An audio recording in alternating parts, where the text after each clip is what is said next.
You're listening to a 3CR podcast created in the studios of independent community radio station 3CR in Melbourne, Australia. For more information, go to allthews.3cr.org.au. 3CR is radical radio, and that means more than just alternative current affairs and political coverage. We're radical because we're an independent media outlet, owned and operated by the community. We're radical because we give communities the control of their own shows, with their own music, in their own languages. We're radical because we provide a media platform for communities to build their own power to create social change. Become a subscriber and support Radical Radio. Call us on 03 9419 8377 or subscribe online at 3cr.org.au/subscribe.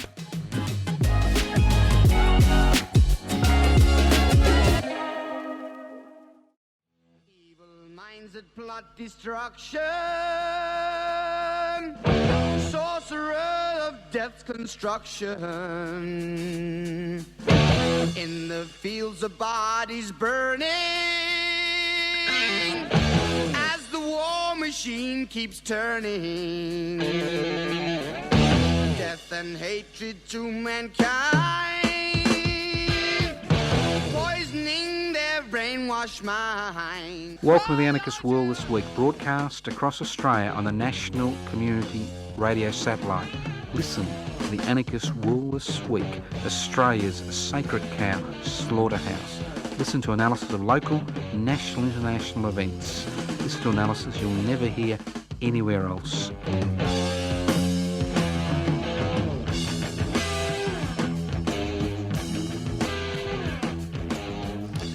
Welcome to the Anarchist World This Week, broadcast across Australia, courtesy of the Community Radio Network. My name is Joseph Toscano. This program is a podcast if you're called away by nature. The podcast can be accessed by going to 3cr.org.au.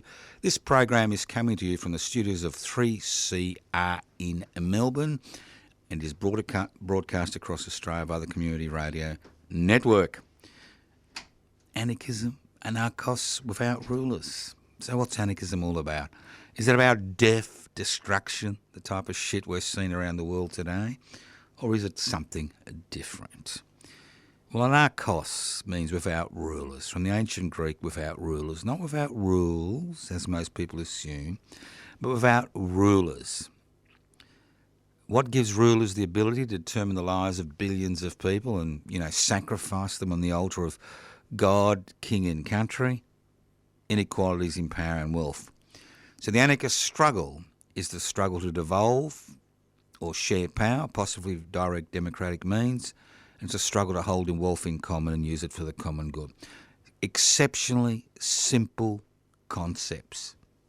Maybe the mechanism from now to an anarchist society has got lots of steps. There's a radical mechanism, but as far as the underlying philosophical basis of anarchism, it's a very simple concept which people have been striving for since time immemorial. Now, let's start off. Now, I know you're all worried. Defence. And I'm a little bit worried too, although I'm pretty old these days and most likely I'll, fall off the edge of the earth sooner or later, most likely sooner than later.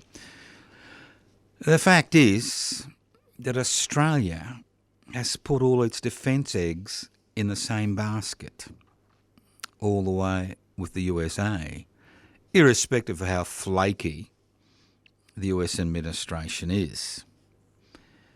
Now, irrespective of what aspect of life you're talking about, putting all your eggs in the same basket is a recipe for disaster, because occasionally you do trip over and you break all the eggs, or most of the eggs. And that's the analogy. Now, over the last 10 years, we've seen increasing cooperation between the Australian Defence Forces and the United States Defence Forces. Increasing cooperations between governments. We've seen to an extent that any independence that Australian foreign policy had has gone out the window. Australia, as you know, has become basically an appendage to the United States of America. And considering that the United States of America is a failing empire drowning in its own sewage, you begin to understand that putting our eggs in that basket does have consequences, real consequences, because we're no longer geographically isolated. People used to think, we can do what we like, but there are no consequences. Today, with improved technology, there are consequences as far as alliances are concerned. And let's not forget that Australia doesn't lie on the west coast of the US of A. Australia is part of Asia. It's part of Southeast Asia. Although a continent and independent nation, geographically, this is where we are. And you would think that we would make some effort to curry favour with many of the nation states around us. A classical example of nation states which are looking at the situation they find themselves is Malaysia, who is increasingly moving on a non-aligned path in comparison to Australia, where our defence system now is totally integrated with the United States defence system. The missiles, submarines we buy from the United States of America. The United States foreign military bases in this country are getting stronger and stronger and having more and more personnel. And thousands of troops are now stationed around North Australia. Now, considering the United States foreign policy initiatives over the last 50 years, you would think that we would be looking at reducing defence ties with the United States and improving defence ties with powers or sovereign nation states around us, because the United States history has been a history of cutting and running. Vietnam, cut and run. Afghanistan, cut and run. The list goes on and on. Europe, it'll be cut and run. Ukraine, on the horizon, cut and run.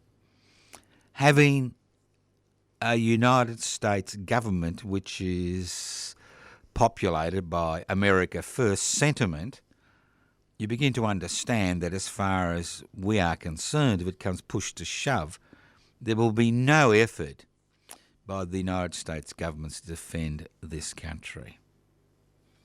The key is for us as a nation state to move into a non-aligned partnership with our geographical neighbours, irrespective of what we think about their policies. Irrespective, this is where we live. Why should our country pay the price for United States foreign policy, especially now in 2024, when it's quite obvious, as I said before, that the United States is a failing empire which is sinking in its own sewerage. You listen to The Anarchist World This Week, broadcast across Australia by the Community Radio Network. Now, I'm going to try to concentrate on a few issues today. Some are close to home, some are far away. I mean, do I think The Anarchist World This Week changes reality? No. Do I think The Anarchist World This Week has the potential to change people's minds? Yes. And what we try to do, and the key word is try, sometimes successfully, other times unsuccessfully, is try to open people's minds to possibilities by actually describing the reality under which we live. Now, obviously, most of you have got some type of association with a bank. You know, possibly one of the big four, possibly even one of the big five, if you include Bendigo Bank. And you all know that since the Commonwealth Bank was privatised, competition in the banking sector has almost disappeared. It actually has disappeared. And all that lovely money which was made by the Commonwealth Bank, that lovely profit which went to the Treasury, no longer finds its way to the Treasury. So government has less and less ability to collect taxation to look after the basic needs of people in this country. Now, we've been hearing the banks over the last few years been a little bit concerned about their massive profits. And if you walk into a bank or you deal with a bank on the on the virtual world, they keep saying to you, if you got financial problems, let your bank know. Sounds nice, doesn't it? If you have financial problems, let your bank know. And they will help you sort it out. Oh, wonderful. Well, guess what? Propaganda, and this is what propaganda is, in reality are two different things. Obviously, the banks would like to know if you've got financial problems in order to close you down, not to help you. And those of you, when I spoke about this a few years ago, thought I was kidding. Well, I wasn't kidding. ASIC is taking the National Australia Bank to court. That's right, to court for failing to deal with and help people that they're involved with as far as customers who've got financial problems. Could you imagine that? Could you imagine that? You do your best, you got a financial problem, you go to the National Australia Bank and hey presto, before you know it, you're bankrupt, out the door, finished. They wash your hands of you. It got to such a degree that the ASIC is now taking the National Australia Bank, one of the big four, to court for a failure to live up to their promises. Extraordinary, isn't it? They don't seem to have learned anything. Remember the great financial crisis? Remember the Royal Commission into the banking sector? Remember all the recommendations that were made? Remember that not one person in the financial sector was charged with any crime, ever fronted up to a court, despite the illegal activities of so many of the banks who are now too big to fail. And now we have ASIC taking the National Australia Bank to court for actually not, assisting people who have believed the propaganda and have told their bank they've got a financial problem. If you've got a financial problem, don't tell your bank. Get a financial counsellor and work through them. At least they're independent. At least you'll know you'll get advice that may assist you in dealing with the situation you find yourself in. And the problem is with the tax department getting a little bit aggressive these days regarding back taxes, which they kind of forgave during COVID-19, the fact is that a lot of small businesses now find themselves in the firing line. And if you are one of these people, that you have a financial problem, go to a financial counsellor first. Obviously, in some situations you pay for that counselling. In other situations, it's available free of charge. So think about it. Think about it. If the ASIC is taking the National Australia Bank to court, it is in your best interest that if you are having financial difficulties, to get a financial counsellor before you take it to the bank. You listen to the Anarchist World this week, broadcast across Australia by the Community Radio Network. Now, I'm going to try, and the key word is try, not to let the T word pass my lips. I'm going to call about the great confabulator, a great liar, a human being who is the President-elect of the United States of America, who has a great deal of trouble a great deal of trouble, working out what is true and what isn't. Facts are obviously, optional extras. But what I found fascinating, and it is fascinating, although it's a little bit frightening as far as Australia is concerned, is the bunch of misfits, the bunch of billionaires who've been appointed to his new cabinet, the great confabulator's new cabinet. Obviously, loyalty is number one. Unbelievable. You talk about the good, the bad and the ugly. At least the good, the bad and the ugly were actually trying to do something for a small community. We're trying to do the right thing. But it's quite a fascinating period in human history when the exploited form a coalition with their exploiters. Who in their right mind would think that a billionaire rapist and his little billionaire friends, who made their fortunes by exploiting other people's labour, are going to do anything for the American people? And this is a big, big issue for the great confabulator, because his supporters expect something in return. And pushing out millions of asylum seekers and immigrants, undocumented immigrants in the US of A, may make them feel nice and good for a little period. But the fact is, it's not going to improve their situation. And if we get the billionaires that are now part of the, the great cabinet of the great confabulator, pursuing their climate denial policies and other policies which they're promoting to actually improve their bottom line, that somehow it's going to,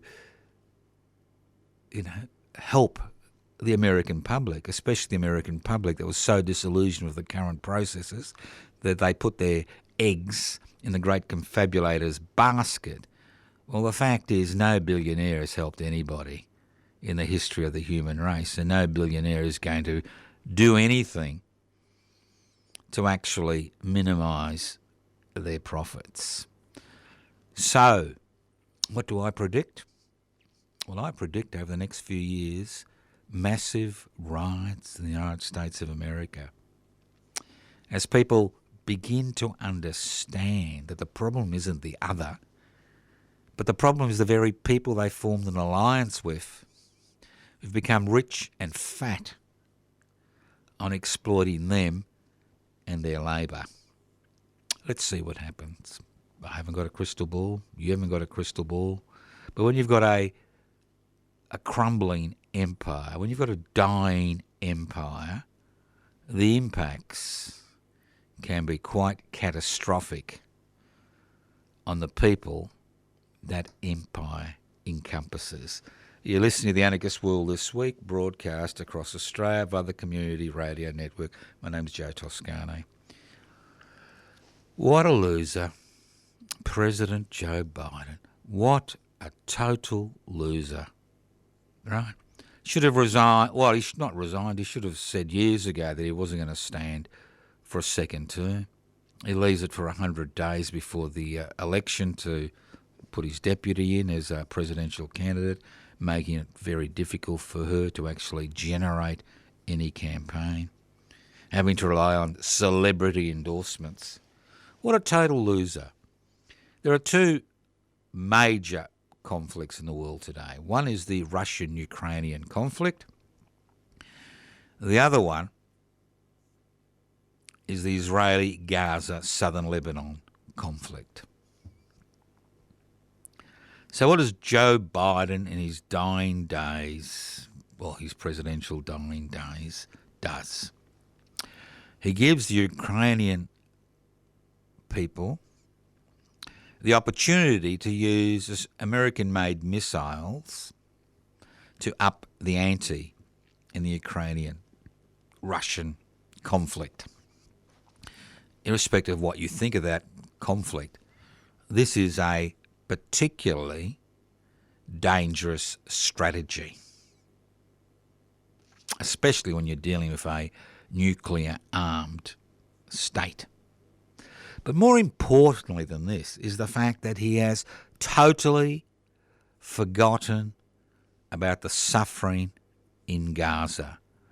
The 45,000 people that have been killed, the millions that have been displaced, the tens of thousands that have been wounded, the tens of thousands that have died as a consequence, not directly of the war, but as a consequence of policies which have been put in place to starve people, to bomb any civilian structure which can actually assist people, including hospitals, to institute a policy of starving the people of northern Gaza out of northern Gaza because they can't seem to defeat Hamas on the ground in an area half the size of Melbourne. And why can't they defeat Hamas on the ground? Because Hamas reflects the opinions of many of the Palestinians living in Gaza. And if one thing the American state needs to understand is every time it has supported in a proxy war states like the Israeli state to put down popular uprisings, the result is the same: death, destruction, and eventual failure. So instead of Joe Biden, just concentrating on Ukraine, talking about Ukraine territorial integrity and its sovereign borders, wouldn't it have been nice for him to have said, well, let's pause military supplies to the Israeli military for a few weeks. Let's do something practical to actually assist the people of Gaza. Why don't we possibly vote in the Security Council with the other 4 members of the UN Security Council to place UN troops, UN observers in Gaza, something the Israeli authorities have never accepted and something the Americans have never accepted. And have you noticed how Gaza has fallen out of the media interest? Another 45 Palestinians dead today, another 50 today, tomorrow, 10 or 20 or 30 in southern Lebanon today, another 50 tomorrow, 20,000 children killed. Anywhere in any other part of the world, we'd be jumping up and down, as we're jumping up and down regarding these sentences which have been handed down to democracy activists in Hong Kong. I didn't see the Chinese Communist Party reduce Hong Kong to rubble. Obviously, they've used other tactics to try to nullify any opposition. And obviously, it is an authoritarian state. Now, the irony is that Israel is a democratic state, that the war criminals which now head the Israeli parliament, and that's not my definition, that's the definition of the International Court of Justice in The Hague, were elected by the people of Israel, like the great Confabulator and the bunch of misfits in his cabinet. Well, they weren't elected, but at least the great Confabulator and the majority they have in the Senate and the Congress, they were elected by the American people. So whether you live in an authoritarian state or a so-called democratic state, the damage that can be caused, the harm that can be caused, is the same. But the difference is that the wholesale destruction of an area half the size of Melbourne or half the size of Sydney, 13 months after it began, continues unabated. Water shortages, food shortages, medical aid shortages, and Hamas continues to be active in Gaza, irrespective of the Israeli army, with support from the United States, military superiority. It has no issues regarding the atrocities it commits from the air. It has the tanks and the bulldozers to continue to commit atrocities in Gaza, while the Gazan resistance basically relies on weapons which are smuggled into the area or have been captured from Israeli soldiers. What an extraordinary situation we live in, where we are happy as a people to shrug our shoulders and say, well, they brought it on themselves, thinking that the 7th of October 2023 was beginning of the Israeli-Palestinian conflict.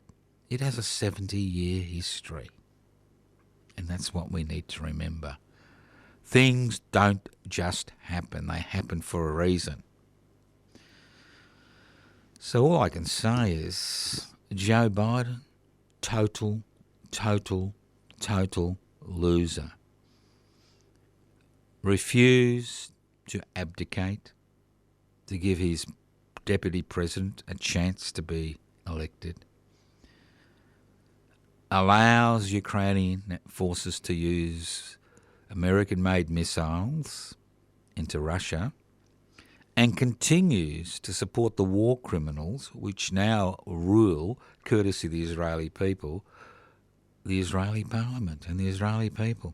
What an extraordinary situation we find ourselves in, when the democracies of the world and the authoritarian states of the world like Russia are fighting amongst each other to find out who can be the most brutal, who can cause the most damage in the pursuit of their ends.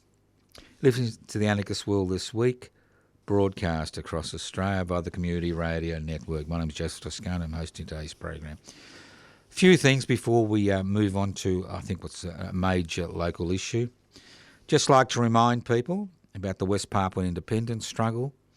I know when you look at the situation in Ukraine and Gaza, about the West Papuan independence struggle seems to, kind of slip out of people's minds.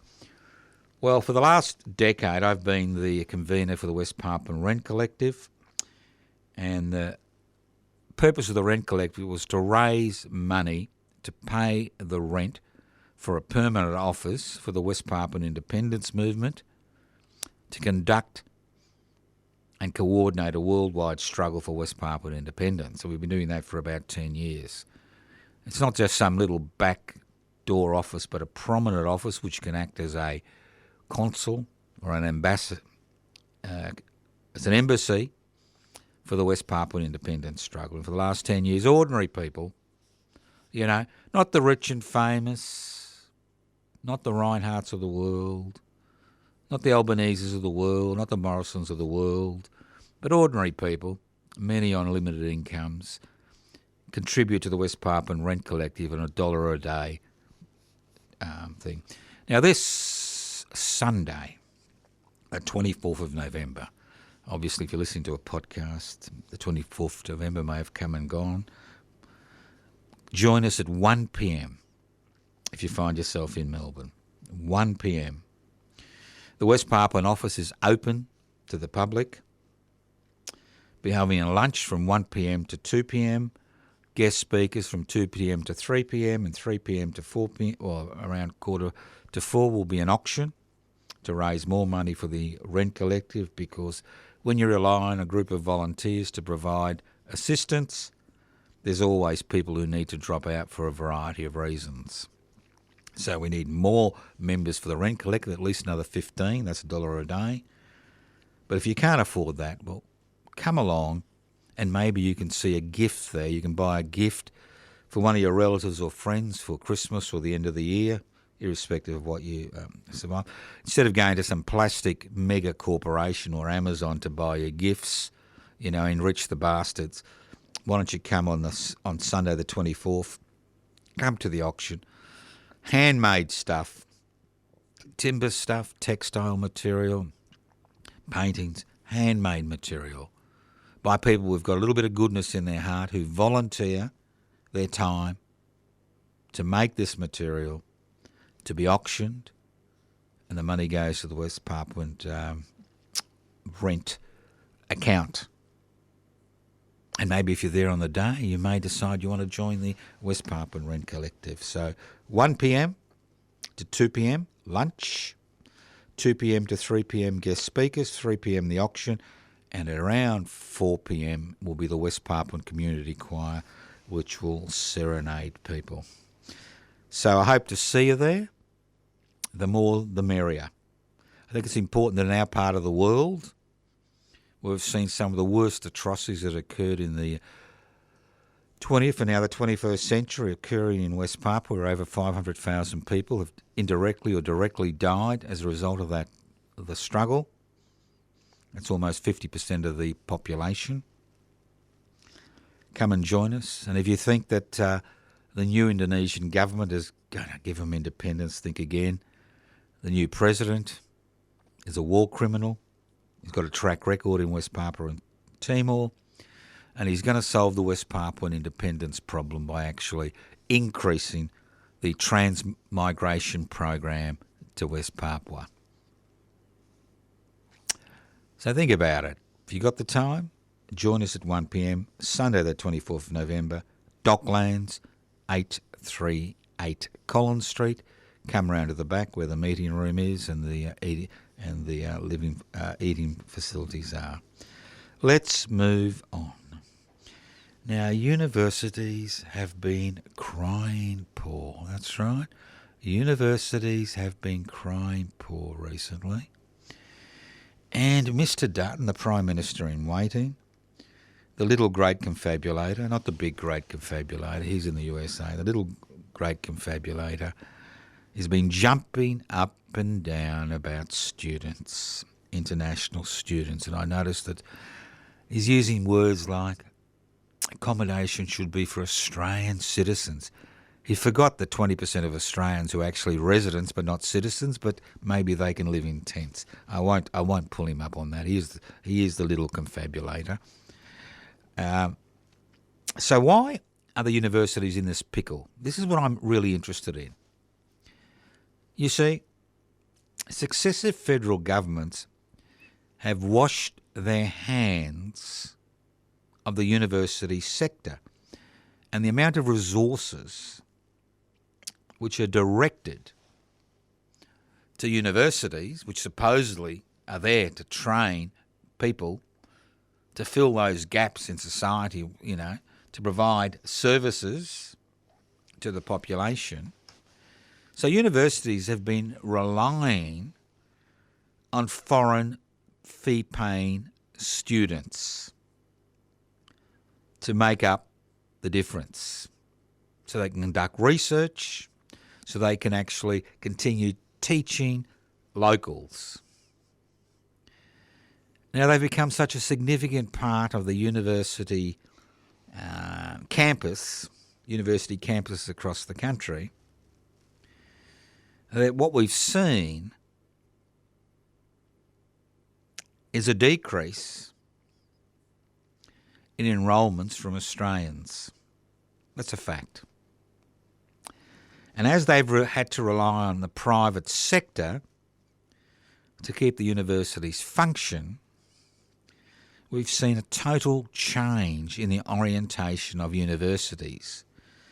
From institutions that conducted independent research, institutions which provided training and expertise to ensure the continuation of services to people in this country, change dramatically. So this is another example of privatisation. Most people understand the privatisation of the banking sector, the energy sector, the healthcare sector, the aged care sector. But people don't seem to understand the situation we find ourselves in is directly related to the privatisation of universities by successive governments which have refused point blank to actually fund universities to provide that essential service. So what it means is that universities rely on cash, not just from students, but also from corporations. And much of the research that is being carried out by universities across this country is tainted because it's paid for, not by the state, but by corporations. And in many of these research facilities, you cannot publish your results if they contravene the interests of the corporation which has financed that particular research. So not only do we have a situation where they need more and more foreign students in order to survive and prosper, but now we've got the situation where the actual research in many regards is not fair and free. It can be tainted. I'm not saying it's tainted, but it can be tainted. I mean, that's the reality we find ourselves in on a day-to-day basis. That's the reality. So when you hear this phony debate regarding immigration at the next state election, where they blame, both parties now blame foreign students for the dilemma we find ourselves in regarding the housing crisis, have a little think about why we find ourselves in this situation. Why universities have been forced to rely on fee-paying foreign students in order to teach locals and to conduct research. And it's all based on this privatisation mantra, which has been part and parcel, the bread and butter, the elixir of life for so many institutions in this country, which have led to the situation we face today, where we rely on the crumbs being swept off the corporate table in order to function as a country. You listen to The Anarchist World This Week, broadcast across Australia via the Community Radio Network. This program is streaming live on 3cr.org.au. The program is podcast. You can access the podcast by going to 3cr.org.au. My name is Joseph Toscano. I'm hosting today's program. I'm sick of listening to people talk about the cost of living crisis and the housing crisis. I'm not denying they're real. There is a cost of living crisis, and there is a housing crisis in the land of milk and honey, the land of unbridled opportunity. There is a cost of living crisis and a housing crisis for a section of the population. Not the whole population, but a section of the population. Now, look, I don't subscribe to the normal, class theory, because we need to update theories, because theories are just theories, and I'll just go through the type of class analysis that I subscribe to. I mean, you've got 4 major classes in Australia, and it doesn't mean, and it's not related to the type of work you do and whether you get your hands dirty or not. There's the 1% that own the means of production, distribution, exchange and communication, the Murdochs of the world, the Reinhardts of the world, the Twiggy Forrests of the world, the great investors of the world. You know them. I can't be bothered naming them all. Makes me sick. Right? Their fortunes have increased exponentially during the deregulation, privatisation, globalisation, corporatisation era we live in. Okay? Then we have about 8% of Australians who have enough disposable income to actually access stock and shares, to access negative gearing. So what they're doing, and they're forced to do this, what they're doing is we're told you need to invest your money for your old age or for your future. There is legislation which has gone through Parliament which actually emboldens, assists investors, whether it's negative gearing, whether it's stock market returns, and the list goes on and on. Okay? That's about 8% of the population. Let's say about 10% of the population are doing very well. those that got disposable income, irrespective of whether you're a professor, a doctor, a construction worker, if you've got disposable income at the end of the week or the end of the month after you've paid your bills, your rent or your mortgage and your other bills, well then you're not doing badly, because there is legislation in place which assists you to continue to make money. Then you've got the bulk of the population, about 50%, about 50, maybe possibly 60%, who basically go to work, pay their bills, have a holiday, and at the end of the week, there's not much left. And these are what I call the superannuation dreamers. That's me, the superannuation dreamers. People believing that as they get older, they can access their superannuation to have a wonderful life. The fact is, superannuation is a con. The less you earn, the less money is put aside for your old age. If you're not part of the workforce because you're having children or looking after children, well, there's no superannuation for you, boys and girls. But if you're, part of the investment class, you can put a fair bit of money into your superannuation account and get a tax deduction. I love it. But see, what superannuation is, the privatisation of old age. Well, you can't rely on the state assisting you because you've worked all your life, you've obeyed the law, you've been a good citizen, you've done all the right things, you've brought up children, you've worked as hard, you've worked hard. At the end of the day, you got this super which is invested by somebody else, and if you're lucky, it'll be doled out to you to pay for your old age, unless you go into a nursing home, but that's a different story. So you've got the great bulk of the population who find themselves in that situation, and then you've got the 30% of Australians, up to 33%, who rely on social security benefits to survive. Now, I never use the word welfare in this country. On this program, it's a disgusting word. It has all these negative connotations. We don't have a welfare system in Australia. We have a social security system where we as a people, as a government, ensure that people who cannot find work because they're too old, they're too young, because of the quality of the employment market, because they're students, because they have a disability, at least get enough money to survive a hand-to-mouth existence. Barely, in some cases.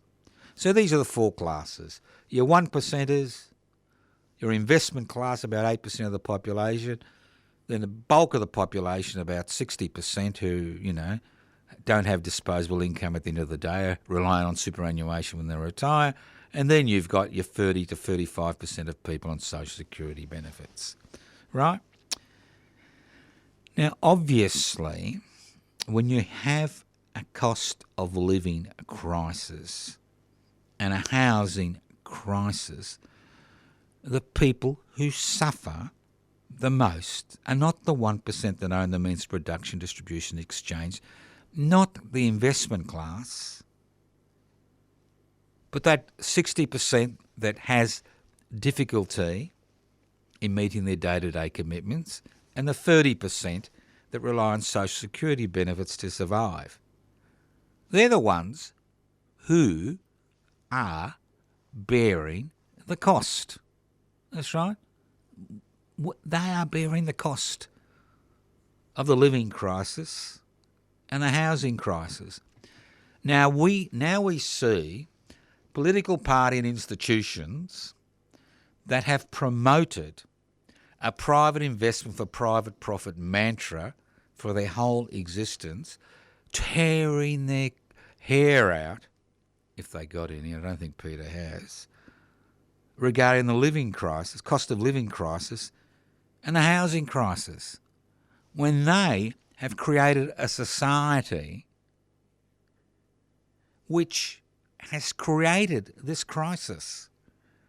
Now, I keep saying on this program, If there's one sovereign nation state on the planet Earth, don't know about Mars, but on planet Earth, if there's one people on planet Earth that should be living a life of luxury, it's each and every Australian. We've now reached a situation in this country where we rely on the crumbs that have been brushed off the corporate table to survive as a people. And the important thing is we have allowed that to happen as a people. We have allowed it to happen because we have believed the garbage, the lies, the manufactured reality. It's only a private investment for private profit community which can deliver the goods. And some of the people doing it hardest currently are small business people who are pressured by the tax department, pressured by their suppliers, pressured by their customers. And so what do we do? What do we do?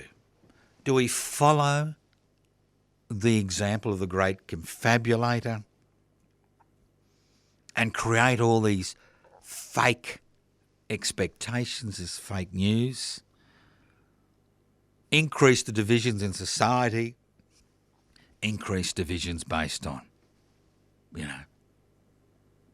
based on religion, race, occupation, you name it. Remember the good old leaners and lifters philosophy, which was pushed by the Morrison-led Liberal National Party, where everybody on Social Security was a robber, a no-gooder, a lazy bastard, and everybody else was good, and the richer you were, the better you were.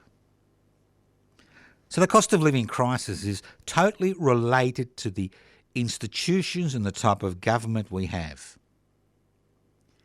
Now I'm going to give you a few examples of what governments could do, which they won't do unless you demand they do them. And that's the key. Demand. Don't acquiesce. Don't sit back and become a internet warrior, getting RSI of your forefinger, liking this and liking that, or being involved in useless conversations with idiots about nothing in particular. A 1% financial transaction tax. Remember the 10% goods and services tax? It was on goods and services. Who suffers the most from the GST? Those with the least. Those with the least. Those with the most just shrug it off. But a 1% financial transaction tax, say on all financial transactions over $5,000, maybe you could exclude first home buyers, would create a superhighway to the Treasury. And all those people who got away scot-free because they don't worry about a goods and services tax because it doesn't affect them, all those involved in those bodgy financial transactions or real financial transactions would then contribute to the welfare of everybody in this country. And maybe we wouldn't be complaining about the public health system, the public education system, public infrastructure. I notice the Liberal National Parties now, especially the National Party, talking about potholes. Potholes. So, think about it. A 1% could do it tomorrow. Another little tax, which I think is a brilliant tax, a stock market turnover tax, 1% stock market turnover tax. The whole of the Australian Stock Exchange is now computerised. It's all computerised. There aren't people running about shouting. It's all computerised. It would be simple to set up a program that for every share, stock, bond which is bought and sold, that 1% of that transaction, whether it's bought or sold, goes to the Treasury. Right? Billions of dollars, at least 35, 40, maybe even 50 billions of dollars every year would flow into the Treasury. That would help.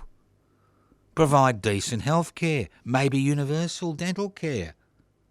Maybe, be able to fill up those potholes around the place. These aren't revolutionary activities. These are simple, very simple things that should come through legislation through the parliamentary process. Then think about the mining sector. Employs 2% of people in this country. Makes 40% of the profits in this country. Who owns the shit under the ground? It's First Nation people and the rest of us. But who gets to make extraordinary profits from mining stuff? It's private companies, private corporations.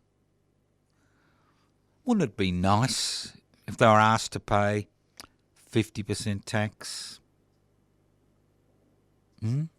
Increase royalties if they can get away with not paying tax because they're very smart or they've got smart accountants. Why don't we just have a big royalty payment for every ounce of stuff which is taken out of the earth? And if you want to take it one step further, how about nationalising any mining venture for turnover of more than $100 million a year and using the profits that are made, not to go into the pockets of shareholders, whether they're overseas or local, but to actually improve the lives of everybody in this country. Why do I have to, every day, I have to listen to people talk about the cost of living crisis when we don't have to have a cost of living crisis? Why do I have to listen every day to people saying there's a housing crisis? Why do I have to listen to the Australian Broadcasting Corporation trying to raise money for a food bank to provide food, an essential commodity, to people living on the richest continent on the planet? Why do I have to listen to the fact that 1.5 million children in this country live in poverty, or that over 35% have to eke out a living on social security benefit, or 60 to 70% of the population are indebted to the private financial sector? Why? Because we've allowed it to happen. We haven't made any demands. We keep talking about peripheries, identity politics, about the other. We put our faith in billionaires to solve our problems. We allow the parliamentary process to be seized, used by the 1% that own the means of production, distribution, exchange and communication. So we never see any legislation which challenges their power. Once again, it's our fault. It's our fault. Now, if you're sick of this, I encourage you to look at the Public Interest Before Corporate Interest website, pibci.net. You can join online. Join fellow people with the same ideas. At the same time, I encourage you to come and join us on Sunday the 24th of November at 1 p.m. to assist the West Papua Independence Movement. And don't forget, and I'll speak more about this next week, that on the 3rd of December, that's a Tuesday the 3rd of December, it's the 170th anniversary of the Eureka Rebellion. The Reclaim the Radical Spirit of the Eureka Rebellion group, which consists of the Anarchist Institute and Ballarat Trades Hall, will once again be hosting this year's celebrations from 4 a.m. in Ballarat at the corner of Stool on Eureka Street till 10 p.m, including a dinner at the Queen's Head Hotel. Unfortunately, we haven't been able to find the Queen's Head. Now, you've been listening to The Anarchist World this week, broadcast across Australia via the Community Radio Network. This program has been streaming live on 3cr.org.au. That's 3cr.org.au. The program is podcast. You can access the podcast by going to Anarchist World this week, 3cr.org.au. You can leave messages on 0439 395 489, YouTube channels, Public Interest Before Corporate Interests, josephtoscano.nam, Facebook page, Joseph Toscano. It just goes on and on and on. But the important thing is your participation. Without your participation, nothing will ever change. Don't accept second best as the best you can do. You have the capacity to initiate change. Initiate change which improves your life, the lives of the people around you, and the lives of your children and grandchildren. You are the only person that has that capacity. So think about it. Think about what you're doing. Thank you once again for listening to The Anarchist World this week on your local community radio station, courtesy of the Community Radio Network. Listen in next week to The Anarchist World this week on your local community radio station. Evil minds that plot destruction, sorcerer of death's construction. An analysis you'll never hear anywhere else. Anarchist World this week. Australia's sacred cow slaughterhouse. 10 a.m. every Wednesday. Listen to The Anarchist World this week for an up-to-date analysis of local, national and international events. Poisoning their brainwashed minds. Oh, Lord, yeah.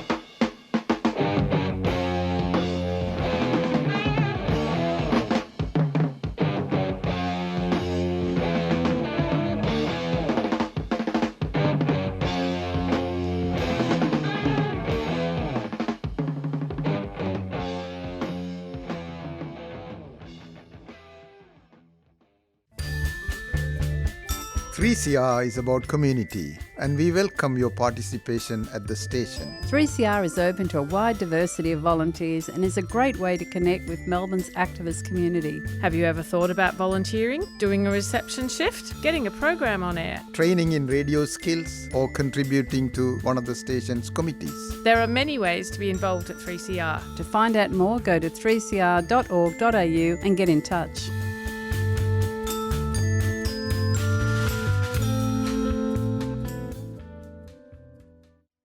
You've been listening to a 3CR podcast produced in the studios of independent community radio station 3CR in Melbourne, Australia. For more information, go to allthews.3cr.org.au.